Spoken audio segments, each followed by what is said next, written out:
So, Drew, why did the refs stop the play at the Washington Capitals game? I don't know, Annik. Why? Because net's off.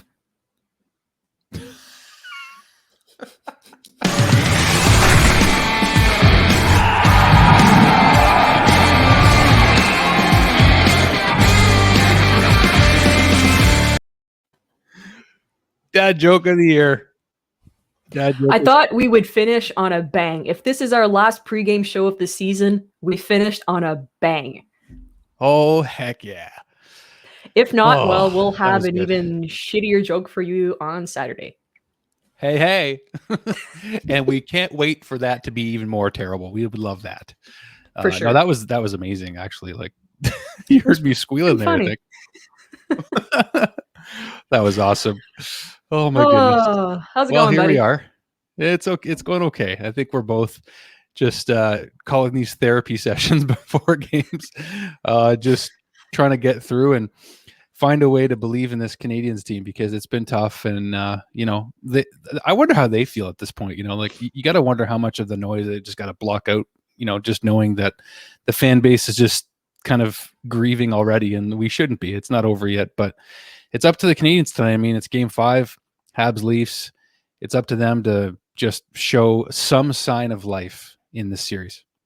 It's do or die, as we say. There's tonight's the night. There's no tomorrow. You got to leave it all on the ice tonight. And Josh Anderson said last game that we'd see a hungrier game, and unfortunately, my personal opinion is that we didn't. We didn't even register one goal. So if you're going to be hungry, you better be hungrier because tonight is the night. There's no, I don't know how else to put it.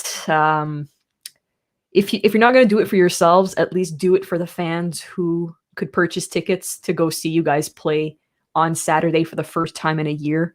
2,500 fans will be able to show up and cheer, and who knows what can happen in the Bell Center with fans. It's a game changer. It's the fifth line. It's everything. So It sure would be nice, just to get some sort of positive energy back in the series for the Canadiens. And it's been that kind of series, and it's been really a disappointing series in that regard because all this 40, 50, 52, however many years it's been since 1979. My math is just awful, but in long this time. series, yeah, like this series just hasn't had the hype in it that we've wanted to. Some folks were saying like lately the games have looked like regular season games. Yeah. I can't really disagree with that. So I No, really hope.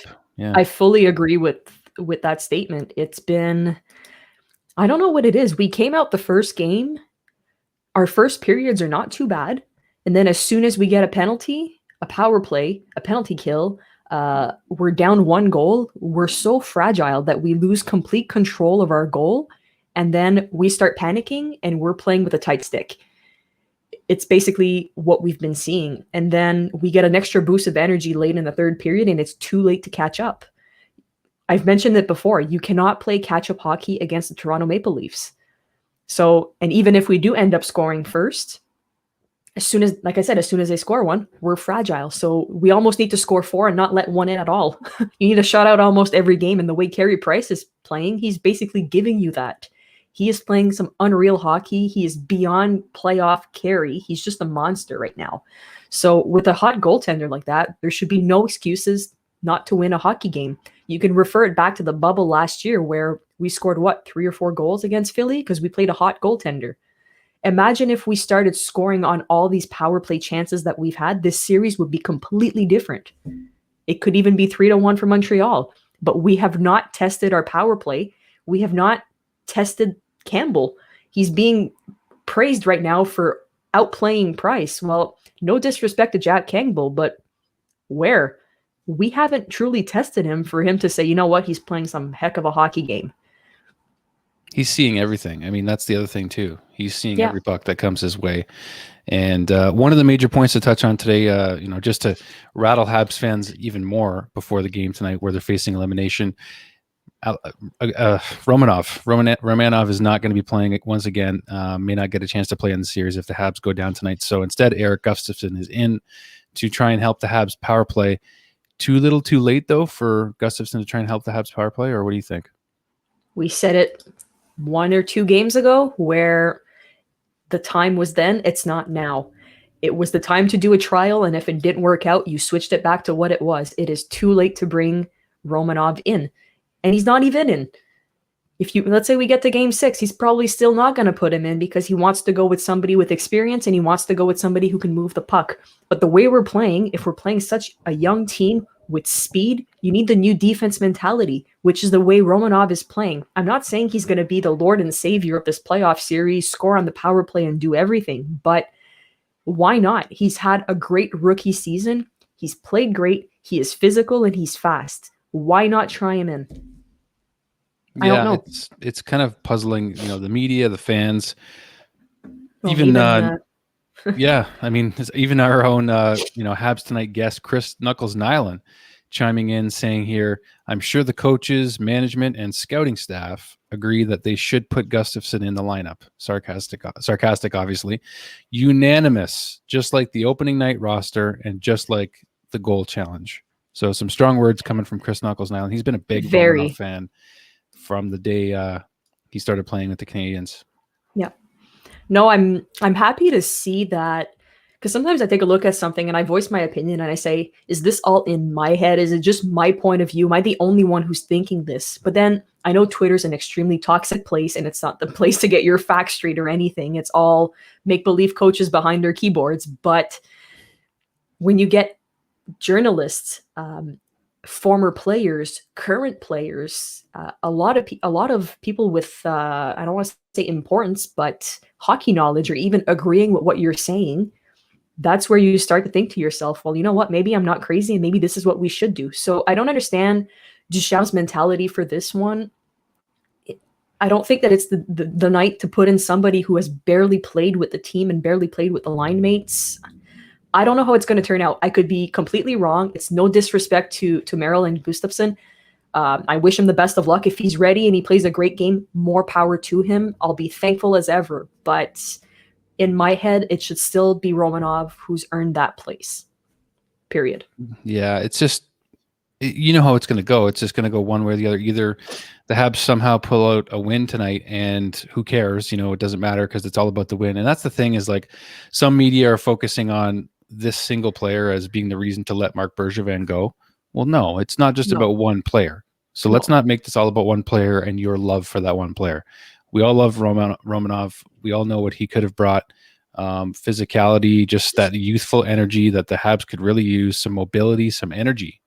Yeah, a lot of stuff that we've been missing in this series. And that's if we get to the end of tonight and we lose, absolutely happy to go down that road and talk about it in depth. But I don't know if it's Marc Bergevin inspired, or we saw the goal challenge, which was ridiculous, on Joe Thornton's little, I don't know, I think he a love tap, not even love tap on Carey Price. I mean, it was one of the worst goal challenges we've ever seen.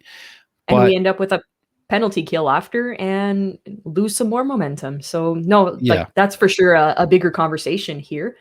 And we'll get into that tonight, right? Because you and I are going to be, you, myself, and Dale Weiss will be on the post-game show tonight. So win or lose tonight, guys, be sure to tune in to the post-game show tonight after the Montreal Canadiens and Toronto Maple Leafs play live tonight on the Habs Tonight YouTube channel. On Facebook, we broadcast there as well. So we'll be breaking down everything and everything about this game. Hopefully it's a win, but win or lose, we will be breaking it down together. And there's going to be some interesting stuff coming from Dale Weiss on his takes on the management, the coaching situation for the Canadiens. You're not going to want to miss it either way. You're going to want to hear some takes from Dale, a guy who's been through it. So it's going to be an important one, win or lose. If we win, it's going to be great to get Dale's point of view on how do you enter a game 6 knowing that it's do or die again, and the pressure and the excitement of having the fans in the stands. So that's going to be great. But again, if we end up losing, we're going to get Dale for a last post-game show of the year. So we're going to be able to recap the season for you guys and get lots of stuff going out. This is going to be around 9:45, give or take a few minutes, depending on what time the game ends. So we will keep you guys posted on social media. And I wanted to touch point as well, if we're talking about the lineup, is we still have Lehkonen and Evans who are out, did not make the trip to Toronto.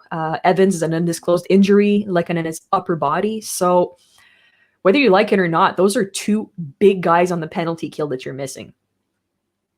Yeah, and I really hope that for the sake of the Canadiens, we aren't on the PK too much. But we got to hope that we even get a power play or Yeah. two to give Gustaffson a chance to chip in here. But I mean, as long as he does, I don't think they're going to play him overly. They're going to rely heavily on the top two D pairings of Shea Weber and Jeff Petrie. Ben Sherratt, Edmondson, just those four guys. They're going to really rely heavily on them. So why don't we take a look at the lineup, Annik, and just from Chantal Maccabee here, and just to have a look, because I do have a take on Josh Anderson that I want to share, because I find it kind of upsetting that he's on the third line. I really think that you could swap Caulfield with Anderson here, because as much as we need goals, they still didn't come last game from anybody. Nope. And Caulfield with the speedy Byron and Caulfield are both fast, so you could see some 2-on-1s develop with those guys. And then you got KK in the middle. But putting Anderson on the third line, I know that they could work out the minutes however they want to, but I'd rather see a loaded line of Toffoli, Suzuki, Anderson. Personally, I just 100%. I don't even know if we've seen that line. I can't remember off the top of my head, but I really would have liked to see it. We've had so many line changes that I can't even account for anything that we've done in the past month and a half easily. Yeah. But like you said, that could be interesting. And I would love to see Caulfield with KK. Just not obviously the relationship, but they seem to be working very well together in practice and everything. So I would love to see what kind of chemistry they would have side by side, along with Byron as well. But no, completely agree with what you're saying with Anderson on that second line. Would be pretty interesting, especially with Suzuki. I don't know. Would you have broken up the first line or keep it? At this point, I don't think there's a point in trying to break it up. I mean, they've had more success than not together. And there's no point in really trying to, in an elimination game, especially trying to break up, Galley with Danault and Tatar. I think you got to leave them together for hopes that their spark will somehow be reignited tonight. But I think also with the Caulfield line, I mean, everyone's right-handed too. Toffoli, Suzuki, Caulfield, all right-handed. So you don't really have that left-handed pass to change the angle on scoring plays, potential scoring plays. So I wonder how they're going to make that work. And then, of course, the fourth line, Armia, Stahl, Perry, those guys played okay the other night. But again, and I'm fine with that line. Just, we have Evans and Lehkonen out, which would have been Lehkonen, Evans, Byron, most likely if those guys were healthy. But then going again back to the D pairs, they're going to rely heavily on Sherratt, Weber, Edmondson, Petrie, Gustaffson, and Merrill. We'll see minimal ice time tonight. And then the power play, Gustaffson's going to have to try and work some sort of magic to make his mark on this series and just show that it was worth the gamble of putting him in. 100%. Couldn't have said it better. Just to go back to that Danault, Tatar, and Gallagher line, the reason why I asked if we wanted to split it up is I feel like we've been saying, oh, this is the line that's had lots of success. Yeah. Has is the key word. When's the last time that we saw that line being a spark plug of a line and dominating? Well, when everyone's healthy. But even so, in the past, they've tried it in the past few games, in the past few whatever, and I feel like it keeps being referred to the line that was great. Let's keep it together because they were great. I'm not saying they're not great, but I don't know. I don't even know what to think anymore when it comes to line shuffling. I know I'm complaining that we don't get enough and I'm complaining that we get too much, but I guess it's just a matter of finding the adjust middle within everything. I find the lines have been switched so much that there's no chemistry between anybody that's had time to settle either, right? That's been my biggest issue for ever now. Because when we had Julien, we always said, change the lines, see what happens, change the lines. And then we get Duchamp is like, stop switching lines because it's every day. And during the games, it's like we don't even know what line's what anymore. But I guess if that's his style of play and he can try to figure something out, more power to him. But yeah, all I know is that we need goals. We do. Goals. We need more goals in life. Yeah, and the thing is I need this to go off tonight. It hasn't lit up in weeks. Okay, that's what it feels like. Out of my system. No, it's true. That thing is awesome. Whenever Crushing Cans is on, we get Annik to just jump. You chime in just with the goalie, and then perfectly. you go right out of the stream again. So it's Yeah. awesome when you do that. But I have a 2-second debut here and there. That's about it. it's perfect. We'd be loving that. And we got to get that first goal tonight too. I mean, if we go down 2-0 in this game, Not coming like back. just it's curtains. It's curtains for the You Canadiens. cannot play catch-up hockey against the Toronto Maple Leafs. And that's a compliment to them. On paper, they are a better team than we are. We already know this. But when we set ourselves to it, when we use our speed, and when we play like we want it, anything can happen. You saw it in game 1. We need the game 1 Habs, and we need a full 60 minutes of play, not 20 or 5 here and there. And I know it's hard with the type of reffing. You never know what kind of reffing you're going to get. But if you can try to stay out of the box, that would be kind of helpful. Yeah, it would be helpful. And I don't want to, because you know what's going to happen if the Canadiens are losing in this game is they're going to get into the scrums, and it's going to look like, in 2009 when Boston swept us, and it was just like Komisarek was still trying to go after Lucic, and it was like Be a shit show. Anyway, that's like old memories that are coming to mind. I just don't want to see that stuff. Like, I'm going to shut the game up. PTSD. It's the playoff PTSD as a Habs fan. You're allowed to have it. We all have it. Well, I mean, Leafs fans have a lot worse than we do, but that's very true. That's also, maybe a thing of the past after tonight. We don't know. So we're going to see how Toronto handles this situation as well. I mean, Matthews and Marner really haven't gotten going in this series that much. So that they're going to want to. Well, I know but it's reality. Like I think that we got to keep our eyes on everybody, and that's where the Leafs have beat us is with their depth. So if we want to show some life tonight, we got to get that first goal. And I wouldn't be surprised if we see Josh Anderson maybe jump on with Toffoli and Suzuki, for example. I mean, again, it's 3 right-handed players, but I just think that Josh, if he's going tonight, you're going to want to get him more minutes, and hopefully his line mates are going with him. But you got to put him in wherever he can shine, because he's going to be barreling down on everyone like game 1. We need that side of him. Hopefully Galley can be a factor and get that Galley energy up and, get on the score sheet. I know that we just need to hit the back of the net. It could be a great game tonight. We don't know. Like, that when you start to talk about it a bit more. It can be as greasy as it wants to be. Just get some greasy goals in. It could be knocked off a skate, off your head. I don't care. Just get it in the net. I don't care how you do it.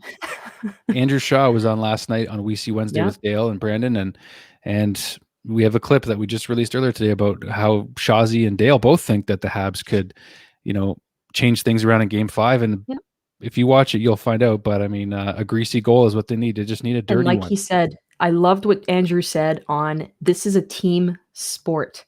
You can't rely on 1 or 2 guys to win you a playoff series. Every guy has to chime in their own way. So that's what we're going to need to see tonight is a team effort and a team wanting it, not just 1 or 3 guys going for it. It's going to have to be all of them. So I'm hoping they can do it to at least push Game 6 for the fans, because the fans deserve it after a year of not being able to go see a hockey game, especially at the Bell Center. You can bet your ass that 2,500 fans are going to be insanely power tripping the whole time they're there. If I was, that's what I'd be doing. I wouldn't be sitting down the whole game. So anything can happen with fans in the Bell Center. We all know this. So let's hope the boys can push it up for the fans and get them a good game on Saturday at least. It'd be nice to at least get to Game 6 just for the sake of the fans and just a good story to come out of it, for the sake of, just to have that extra spirit in the building. You can't fake it. No matter how much crowd noise you pump in, you can't replace a loud packed Bell Center, with the towels waving. Would be pretty sweet to see. The booing, the cheering, the refs you suck chants, the olays. Everything. Like Jill's just talking about it. Yeah, and that's what we miss, right? We miss that more than anything else. And I think we're going to be fine. I'm not going to look too far ahead yet. Nope. I think we're going to be fine in terms of the future of the team.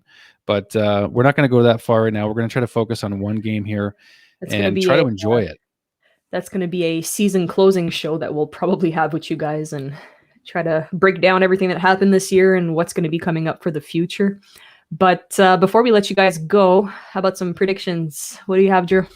Oh, gosh. Sorry. Oh, I know you love doing this to me. Yeah. Man, I don't care how ugly or pretty it is. I think Gallagher and Caulfield tonight. That's the 2 picks I'm going to go with. The jersey's right behind you. I kind of want to say Josh Anderson too, but I'm going to stick with Galley and Caulfield. And I don't know. I just think that those names come to mind for some reason. I know Galley's going to want to be a factor in this game. I know however hurt or not hurt Galley is, I just think tonight's the game where you really notice him again and like, oh, there he is, that kind of thing. So for sure. Even Sherman cheering at the back, right? Yeah, he's cheering the boys on right now. You can hear him, right? So I'm gonna say the same thing I usually say. 3-2 Montreal, regular time, regulation. And just to stir the shit pot, I'm gonna go and say Gustaffson tonight.